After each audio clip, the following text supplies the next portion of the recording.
just step back and take an attempt to give you a little bit of context in the making of this panel. So INCOMPAS 2 years ago created the AI Competition Center as AI was just emerging, and as we were trying to look over the horizon as to what will the technology, what will the critical infrastructure, and then what will INCOMPAS's role be in advocating for the policies of a national AI framework. How do you build the infrastructure and how do you speed the deployment of the infrastructure? And as we looked at that, it was obvious to us that the critical infrastructure from INCOMPAS's perspective has to expand. And it has to include both the energy networks, the pipelines, the generation, the grid, the transmission, the new nuclear technologies that can come to provide long-term solutions for how do you power this revolution. And then the data centers are really at the hub, the center, where our traditional members that are deploying the fiber and the fixed and the wireless and the broadband networks meet the energy networks and the fiber networks at the data center. And then it powers what our technology companies in our membership, the AI models, the applications, the uses, what that is driving into the large language models and the uses that will really change and transform everything that we do. And we wanted to reflect, as our name INCOMPAS reflects, the full ecosystem of AI on the infrastructure side and the model side. And this panel reflects that. And so I'm very proud today to have this conversation with this group. And Liz, I would love for you to start, introduce yourself. Sure. And then we'll just go right down the road. Sure. My name is Liz Bowman. I'm with Williams. We are an interstate natural gas pipeline company that expands the full natural gas value chain. We operate in about 24 states moving natural gas, and every day we move about a third of the natural gas that's used throughout the United States. And so I'm here today because not just do we move gas, but also because we're powering a lot of these data centers, a new whole segment of our business that just started in about 9 or 10 months ago. And part of the opportunity we have is that we operate the largest pipeline in the country called Transco, which goes from the Gulf of America basically up to New York, where they won't let us build anymore. Right through my home state of Mississippi. We do. We provide the majority of gas for the state of Mississippi, as well as the majority on the East Coast. And there are, as of early this year, there were 175 large data center projects that were being planned within 50 miles of that footprint. So that's kind of why I'm here today, because of the opportunity that we have as a natural gas infrastructure company. Dan? Dan Davis, CEO and founder of Arcadian Infracom. Arcadian is really laser focused on one thing, which is building the big fiber backbones between data centers. Now we say AI data centers. And as Chip alluded to, I've been in this about 30 years, buying and selling data centers, fiber, anything not nailed down. Arcadian is really focused not on the M&A, is really focused on greenfield. So we literally build the backbone. We are the literal picks and shovels of the AI revolution. We dig the ditches. I was kidding. Dig the ditches and put plastic and glass in the ground, and it becomes the internet backbone. So that's what we do. As Chip said, a data center is just a building with compute and storage in it, and it gets fed by two things: power and fiber. We bring the fiber to the data center, and then we have partners that bring power. And so this is a great panel. Look forward to the conversation today. Jennifer?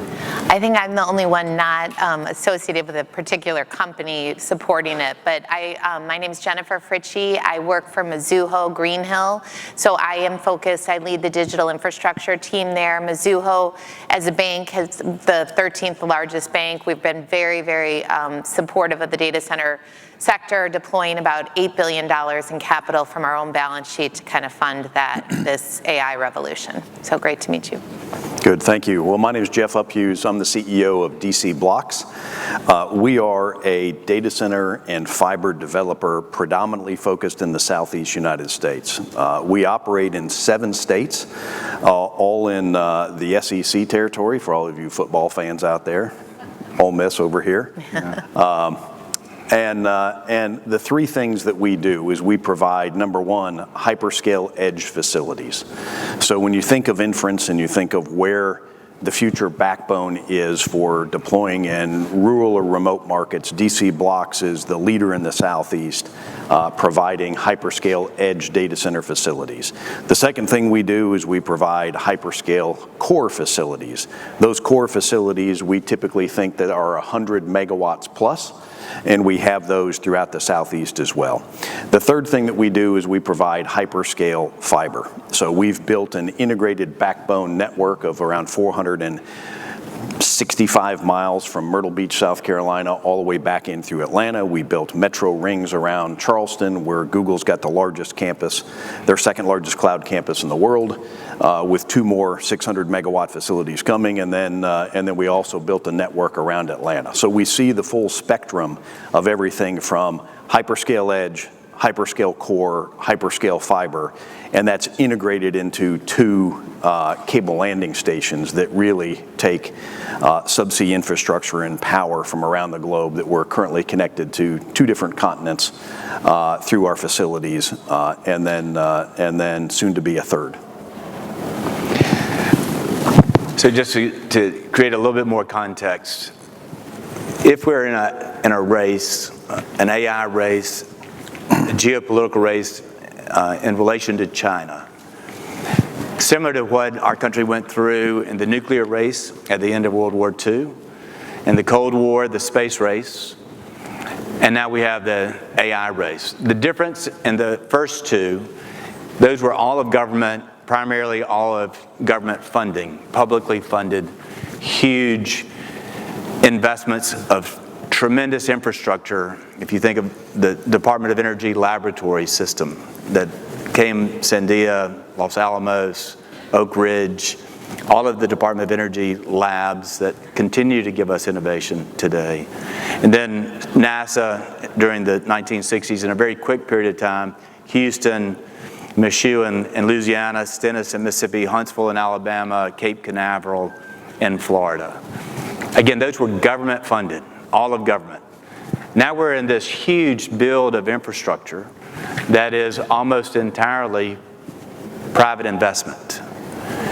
What are the opportunities, Jennifer, that you see in this age, and as from a business opportunity, what would you be looking at, and what would you be advising the different clients that y'all serve?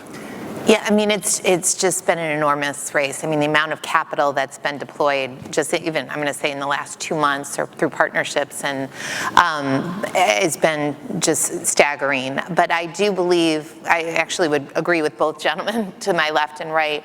I fully believe that the fiber piece is, a data center is really just a warehouse without fiber there. And, all of these data centers are evolving quickly, but they don't really work without certainly the power, but also, I mean, my background just growing up in the industry as an analyst is very much on the fiber side. So I think that there's more that is heavily needed there. And it's finally, I think, getting the attention it deserves, but it's been playing catch up.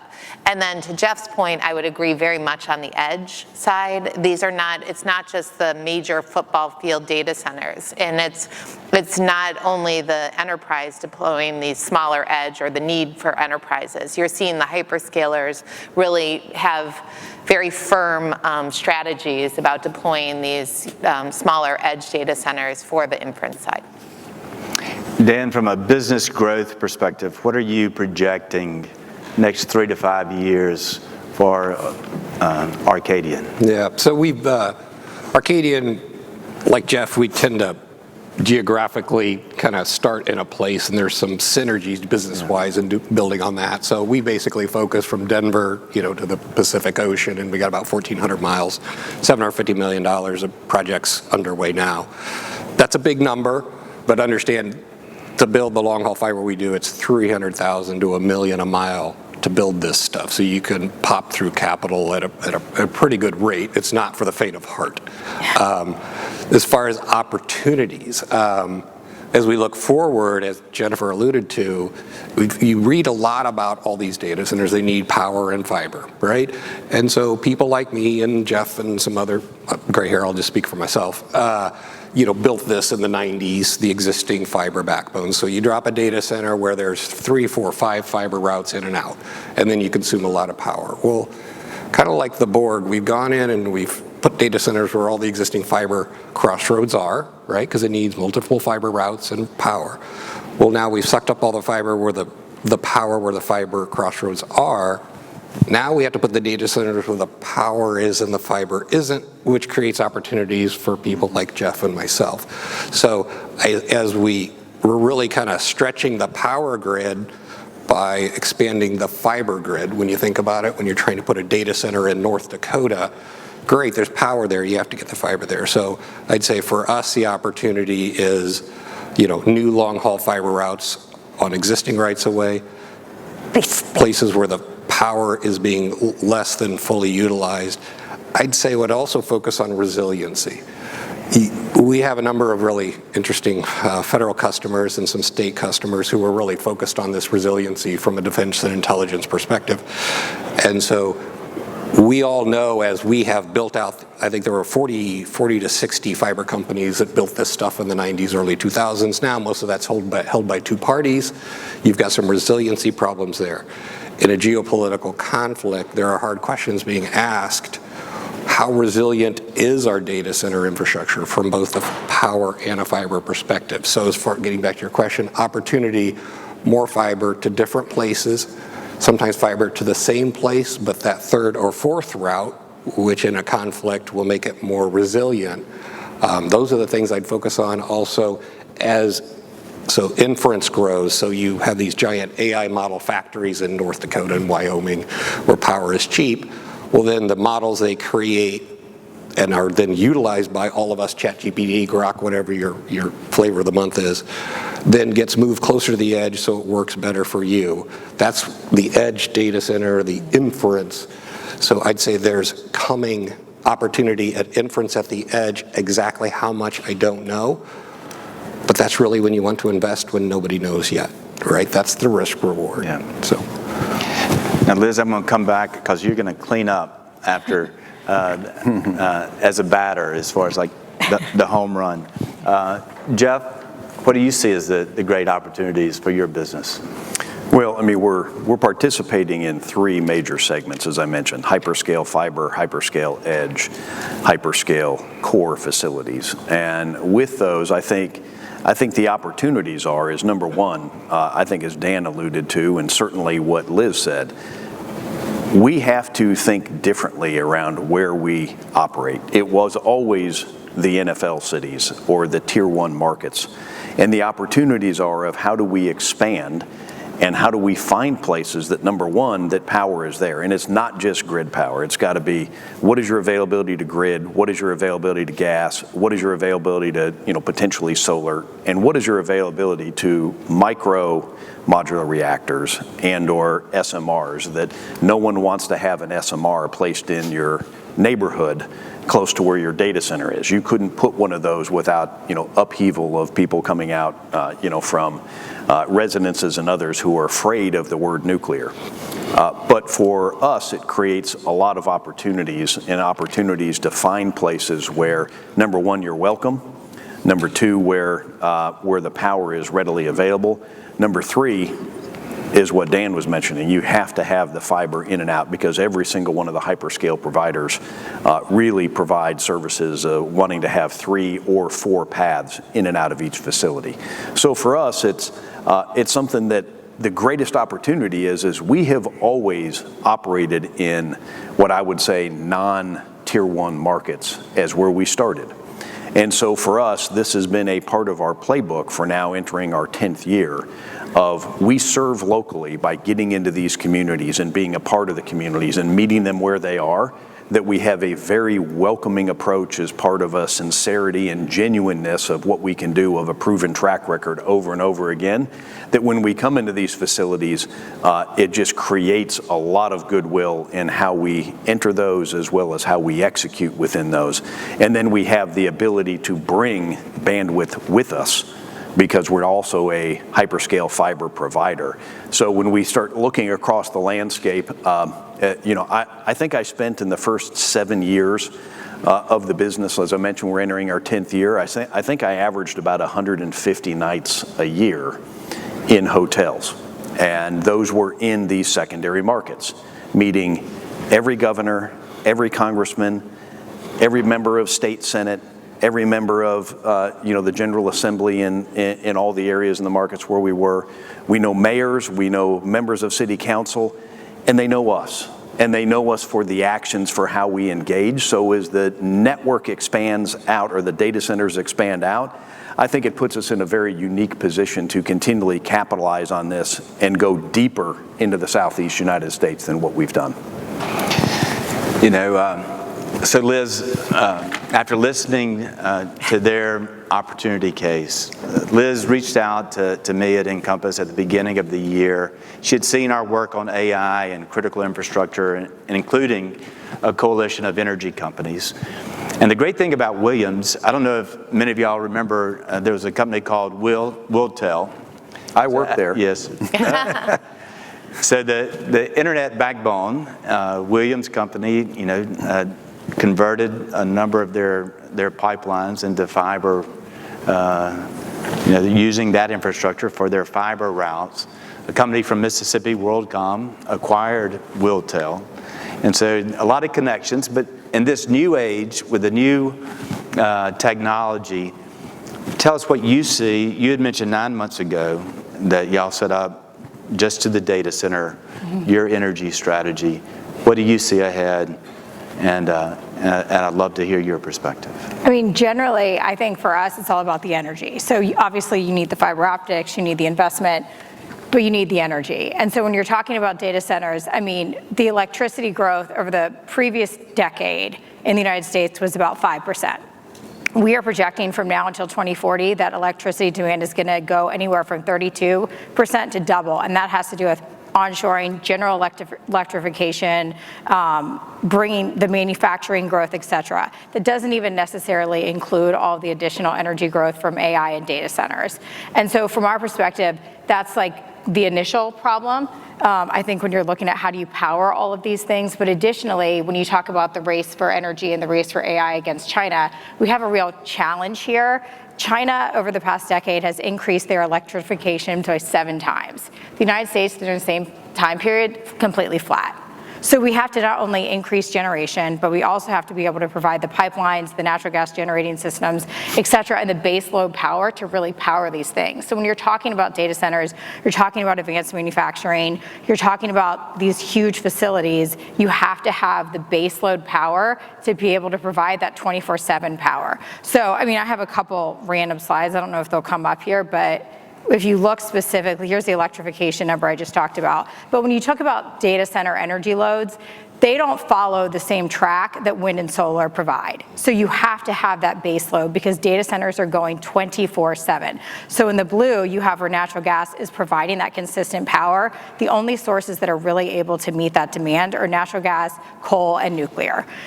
When you talk about wind and solar, just their hourly matching does not align with that. So that's the opportunity that we have as a natural gas infrastructure company. We are able to step in and really solve those challenges that are presented from AI, data centers, advanced manufacturing facilities that need that 24/7 baseload power. So my understanding is that over the next 3 years, we project about 300 new hyperscale data centers to be built in the country. As you look at a flat energy, and I do think that there's a growing consensus that we have to have an all-of-the-above energy strategy. Natural gas is probably the best bridge to get us to next-generation nuclear, the SMRs, and we have an SMR company called X Energy in our membership. But they're saying, and they're reaching agreements now with like AWS, major utilities around the country, but they say to be able to scale and scope and commercialize, that's still 7 years away. Which means natural gas and our existing energy infrastructure really are critical, and how do we, which gets me to my next question. Right now, we're working in Washington on permitting reform on both sides of the data center, for the data center. So for their fiber deployments, the data center deployments, and the energy deployments. The Trump administration has been creating the AI action plan. They have new proceedings from the DOE to FERC on how do we accelerate direct to data center, or something called behind the meter power, to large data centers and manufacturing centers. So as y'all look at the challenges, Dan and Jeff and Liz, how do you deploy to meet this demand? And how do you have both the energy and the connectivity and the new data centers that are emerging? How do we meet this demand to compete with China and to do it as quickly as possible, and also to convince local communities that this is good for you?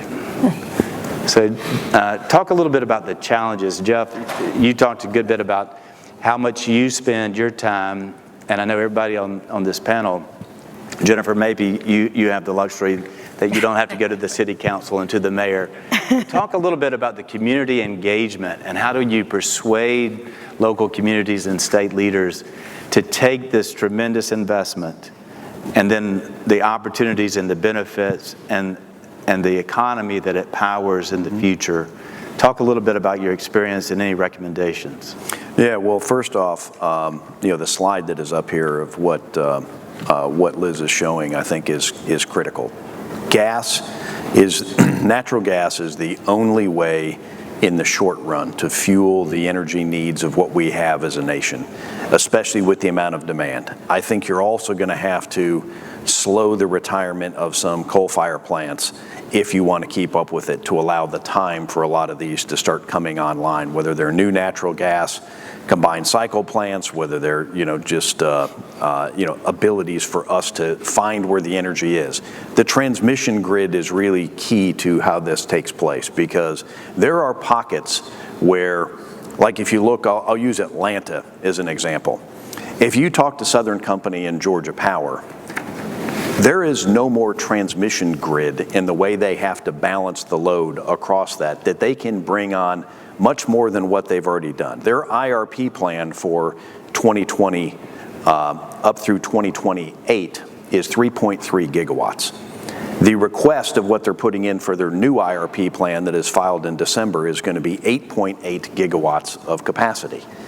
But that's not going to be able to be delivered until 2031, 2032. So how do you get there? You have to go into areas where we have spent a lot of time, as I mentioned earlier, and what Chip was alluding to, of what are the best practices, or what are things of what you can do in these communities. Number one, you have to go where you're wanted. The biggest impact for them is the tax base. When you come into those communities, it is taking a piece of property that is typically farmland or off the tax roll, and then bringing it in, and the impact you can have to school systems. It's about the education of our children. It is about the education of that next level of people that you're really trying to bring up. These are many skilled trades and skilled labor that has to be available to do these. The challenge becomes is when you move out to these outer markets, like just look at what's taken place with the Caruso project in Abilene. There's like 7,000 workers that they had to descend into a market. You have contractors and others that are trying to go out to the edge of where these places are, and they don't have the workforce to then execute to bring them along. So that just leads us to saying the communities that want to transcend their economy and from just 100% agriculture or small manufacturing, and they want a data center in there, we got to partner with a lot of technical trade schools. We have to partner with ways that says, here's the impact of the tax, and how are you of the tax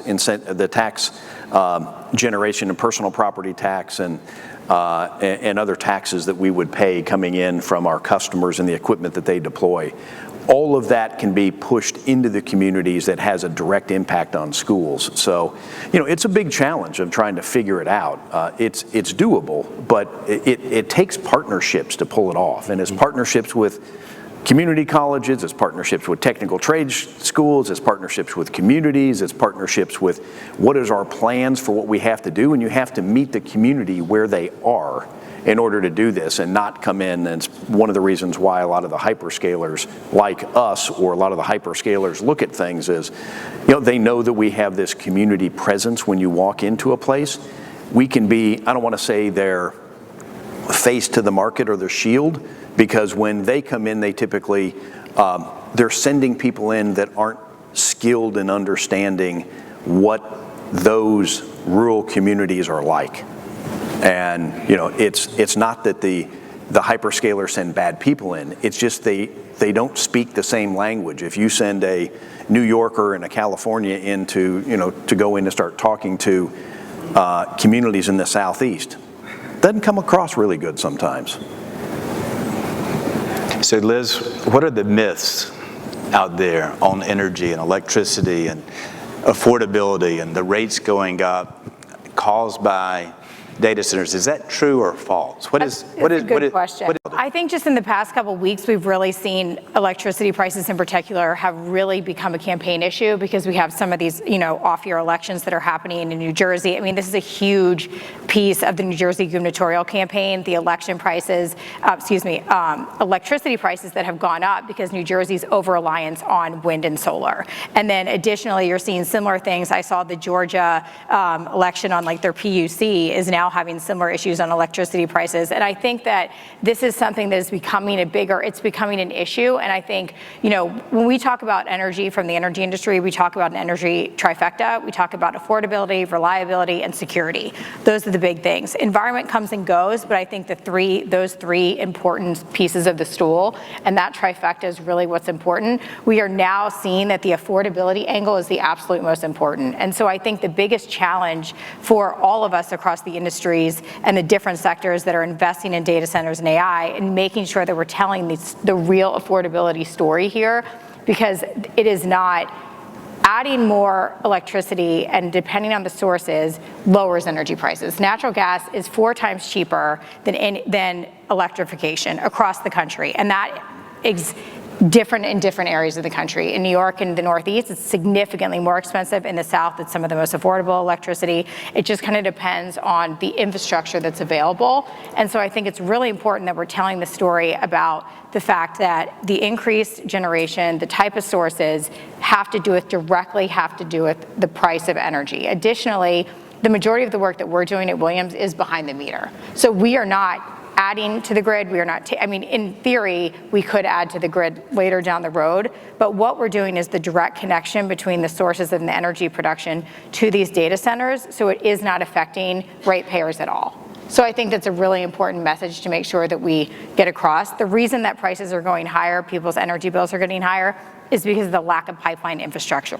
Hard stop. It has to do with permitting costs, it has to do with the lack of infrastructure, and it has to do with the regulations that are put on the industry. It has nothing to do with the data centers, the hyperscalers, and most importantly, we're in a race against China. And so that has to also be put into perspective. But really, when it comes to prices, natural gas is the most affordable, reliable answer. But additionally, it really has to do with the need for additional natural gas infrastructure. And so when you have pipelines, and essentially what we're doing right now, separate from the AIs and the data centers, but you have the onshoring, you have the manufacturing, cities are growing. We're adding more cars to the road, but we're not expanding the highway.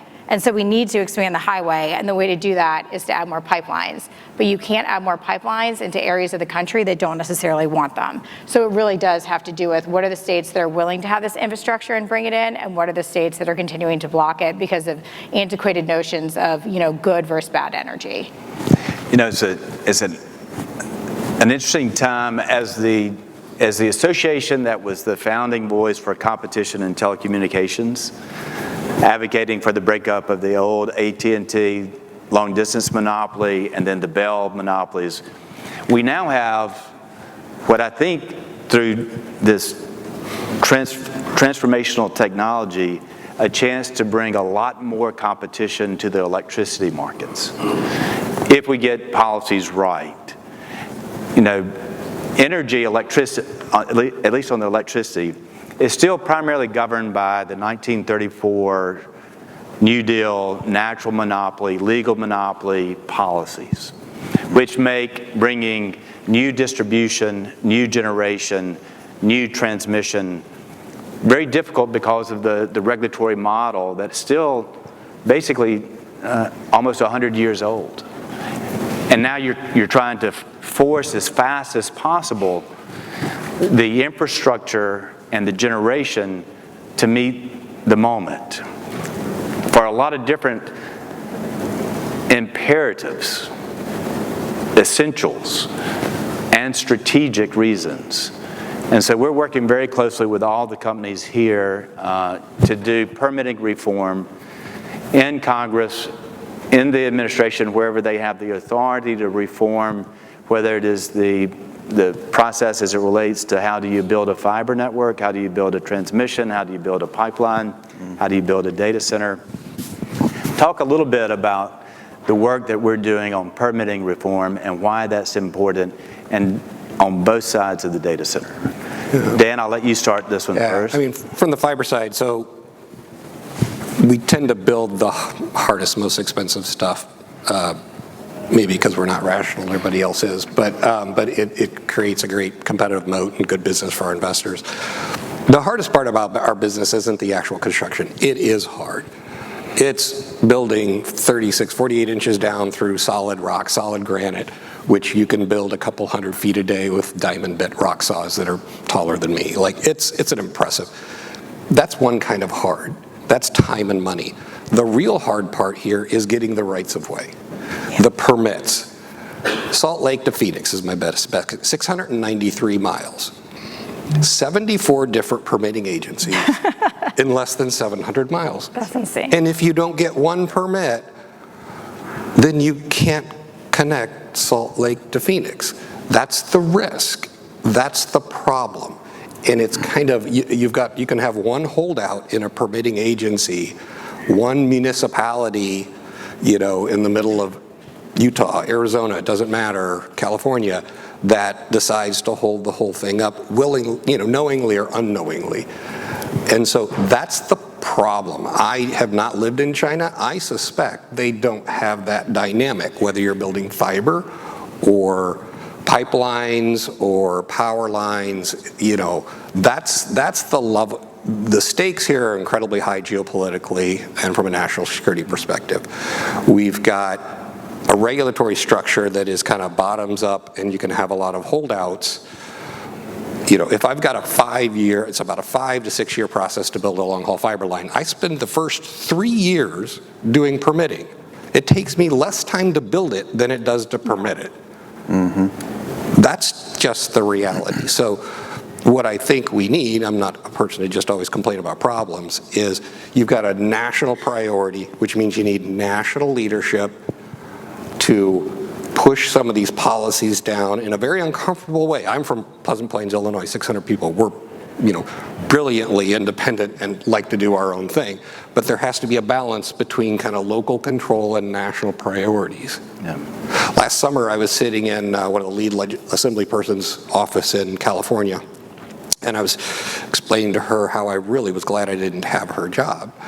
And she said, well, why would you not want my job? I said, well, because your job, my job is to make as much money as possible. The state's job is to end every year with zero money, so that makes conversations hard. But what's really hard is, especially in some of these states that have a high priority on the environment. So you've got public policy, environment is important for all of us. I have grade school kids. I care about this stuff. I want to leave this place at least as good as I found it and as livable. But then so you have that public policy of protecting the environment, which says go slow, study every fish species in the desert. I'm not kidding, we've had to do that. Count groundhogs and prairie dogs. Yeah, it's crazy what you have to do. But that's when this policy of environment is this high. But now, so that's slowing down, though, getting broadband, building fiber through the middle of nowhere that we do. That's slowing down the public policy goal of getting broadband out there, moving AI forward. And that's why I said, I'm glad I don't have your job, because both of these things are important. and how do you rebalance these things? So that's the struggle. That's really when we're in there with Chip and talking to these policymakers. They're in a really difficult position because we all want both of these things. But you probably have to rethink the balance between the two. That's the hard part. Jennifer, do we need an AI framework, national framework? Do we need to preempt so that we don't have a patchwork of 50 different states regulating AI? So there's the permitting issue, and then there's the preemption. Do we have, like we did with the internet policy, and like we did with the Telecommunications Act of 1996, that the country would adopt competition everywhere, preempt states and localities so that they couldn't limit or prohibit competition or discriminate among carriers? Do we need the same type of AI national framework so that the investment flows are not impaired or are restricted? Yeah, I'm not sure I can really comment on the national. I believe I can speak significantly to what investors need to see, and they need certainty. And when you have all these little fiefdoms of the rules apply here in New Mexico and here in Illinois and here in Texas, it makes that certainty very hard. The classic example to me is SB 6, which was rolled out in Texas. We had 3 live deals in data centers in Texas at the time that came out. Added huge uncertainty. And I think what we've seen here is the amount of capital that has been deployed. When I was an equity analyst, there were 7 public data centers. Today there are 2. And the reason for that is that the private market, private capital is better able to fund, absorb the lumpiness, and really the high leverage ratio, that leverage requirements that are needed here. And if we have all these different rules and regulations by state, it makes investors weary, and it makes them hold their checkbook tighter, and that will kind of take the air out of the balloon of AI. I don't think AI, in terms of all of us using it, that genie's out of the bottle. But the hardest part is, as you said, rolling out the tracks. And if there is uncertainty because of regulatory things well outside of their control, that's going to cause retraction in investment. So Liz, Jeff talked a little bit about how do you engage at the local level. I know you do that as well, but you're also very engaged at the national, federal level with the Trump administration, at the Department of Energy, at FERC, government-wide, all of government, and in the House and the Senate. Talk a little bit about the permitting reform packages of legislation that the Senate is working on a bipartisan basis, and on the House, and would they make a material difference? I think, so the good news on permitting reform is everybody recognizes it's a problem, and everybody wants to be the guy to fix it. That's the good news. The bad news is that when everybody wants to fix something, sometimes it becomes a race to the bottom. And I think that the biggest challenge that we have is to make sure that a permitting reform bill doesn't pass that doesn't actually meaningfully fix the problem. And so I think that's kind of a challenge and an opportunity that we have. With that said, on the House side, there's a couple really, I think, smart bills going on. There was a lot, thanks to you, Chip, and some really strategic and thoughtful efforts from specific companies like Williams and others. There was a really aggressive proposal that was pushed in the House reconciliation package on permitting reform. Ultimately, our bill did not make it, it passed the full House. And we think that that's a really good opportunity moving forward because it essentially creates an expedited permitting structure for companies and protections on judicial review. I think that when it comes to national permitting reform from the pipeline perspective, but also as you were mentioning, I think from the fiber optics perspective, there's a couple things that really matter. One is making sure that one state does not have the ability to block an interstate project that is in the public's interest. So for us, that has to do with the weaponization of the Clean Water Act 401 process.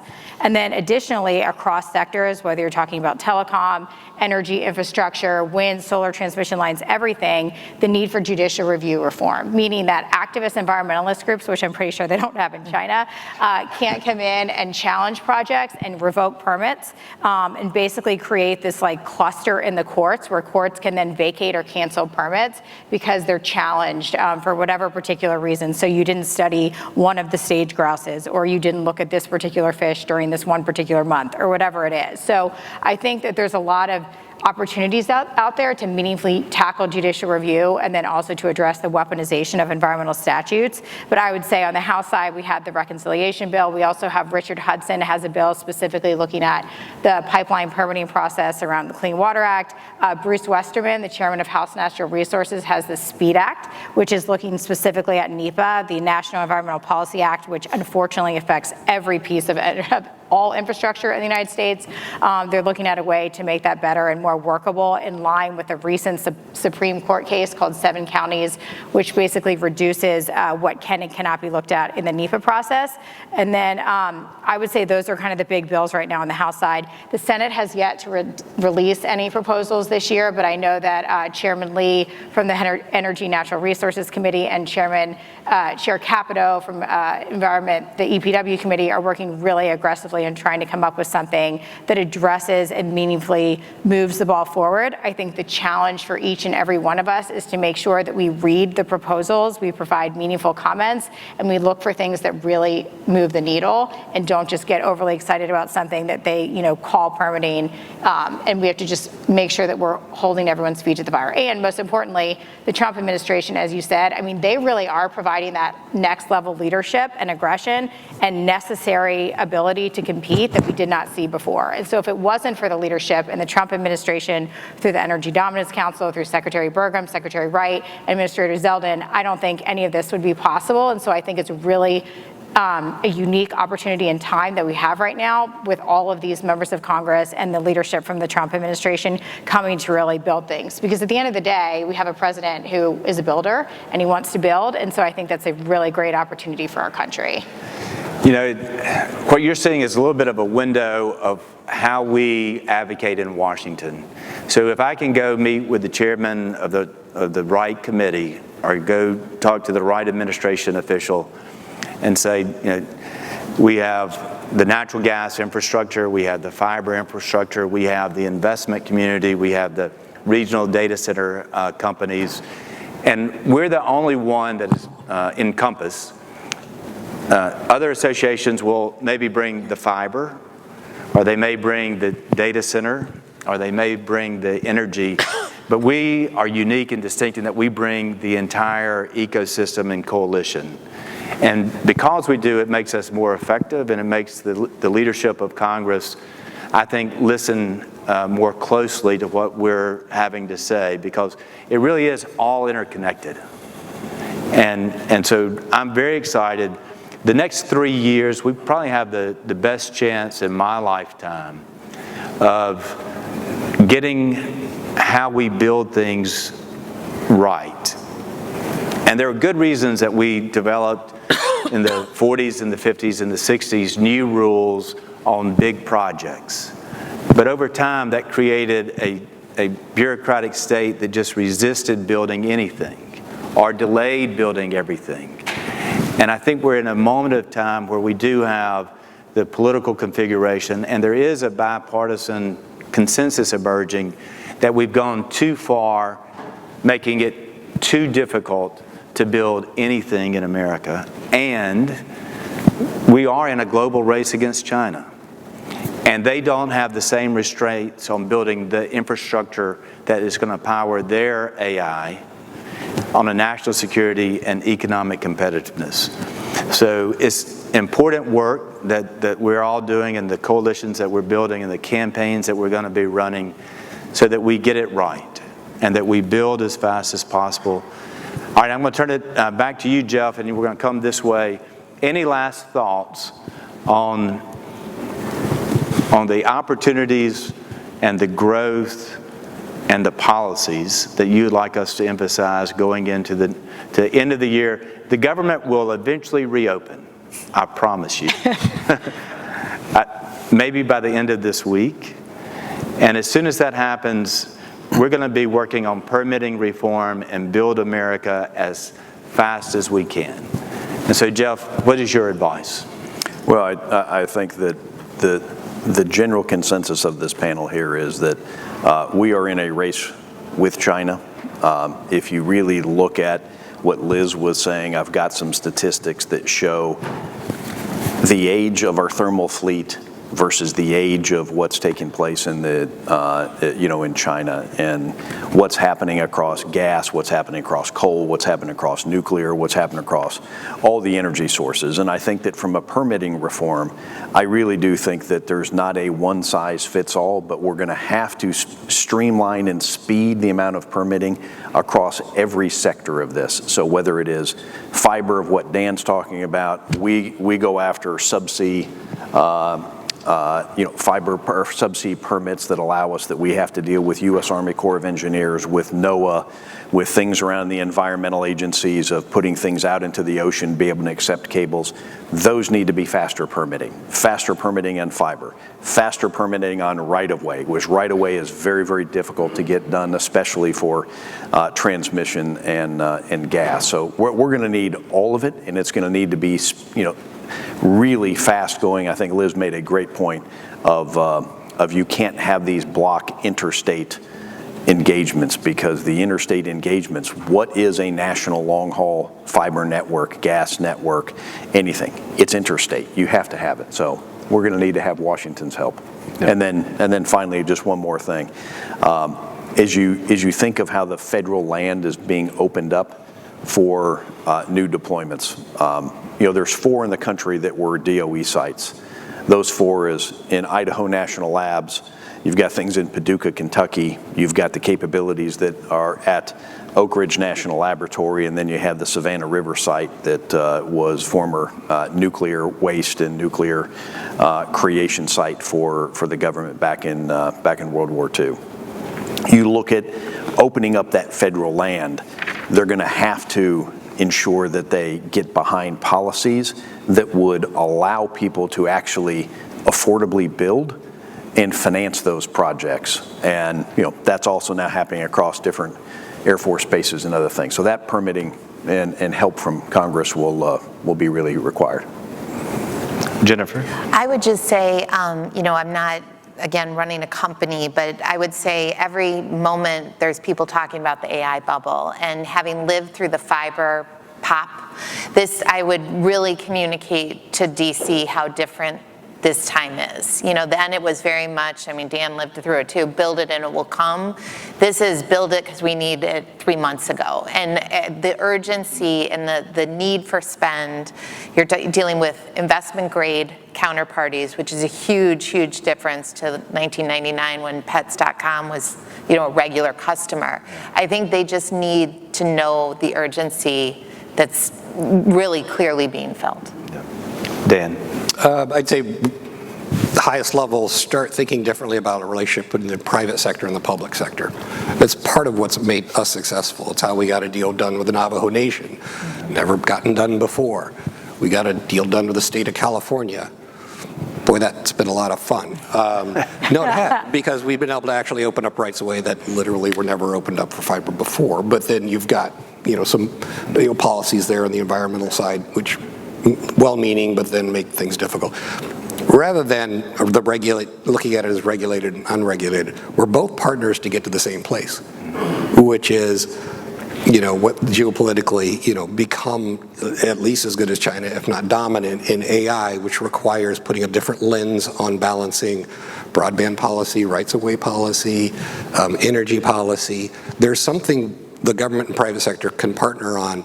We both want to get there, and we both have to get there. And rather than thinking of I'm the regulated and you're the regulator, we're actually both partnered looking outward geopolitically. That's the right framework to look at this. And I think if we can message that better with folks like INCOMPAS to really kind of broaden out the perspective of what the real big game in here is, some of these other things might get easier. I agree with everything that everyone said. I don't know that I have some big, huge takeaway, but I think that you need the fiber optics, but you also need the energy. And I would just say you have to have the energy to power these things, and there has to be the infrastructure in place in order to move it. So you have to be able to move it from the wellhead to the customer, and you cannot do that without pipelines. And so when we talk about permitting reform, I think the biggest, most important piece from all these standpoints is to make sure that we have the pipes and the wires that are needed to really move that energy. And I think it doesn't have to be politicized, but it has to be important, and you cannot do anything unless you're doing it big and you're doing it bold, and I think that's the American way. And so we can't be compromising, because now is not the time when we're in a race against China that doesn't have activists, environmentalists. They don't have to worry about 75 gazillion permits to move something a couple of 100 miles. They don't have to worry about the sage grouse. And so I think that we really do need to make sure that we're being big, bold, and aggressive so that we can win the race against China. I love pipes and wires, big and bold, urgent, speed. We'll be running an advocacy effort on behalf of all of our member companies on all of those themes. We look forward to working with each of you and in the audience. It is a critical time. It's an exciting time. It's a transformational time. It is a boom. It is, everything you want to live in the midst of, and everything you want to have a seat at the table as the major decisions are being made, whether it's at the local community or in our nation's capital and in the administration. And so, one, it's an honor and a privilege for me to get to represent the industry as we go through this historic time, but it is of critical importance. And so we want to do everything we can to be effective. Thank y'all for being on this panel.